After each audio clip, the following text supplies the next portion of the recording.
Hello everyone, welcome back to Google Sheet Pro. Today I'll show you how to use the HLOOKUP function. I want to find the student's total marks, so let's type the formula. Is equal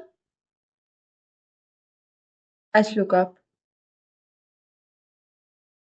Select the cell where you want to find the total marks by name, comma, select the range, select full data range, row number indicating where the total marks are located.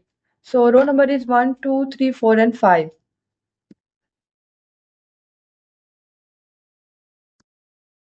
False for an exact match.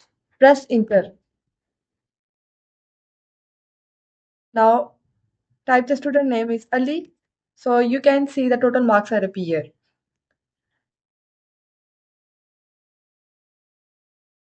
So you can see HLOOKUP function works smoothly. As you type each student name, their marks will appear. Thanks for watching.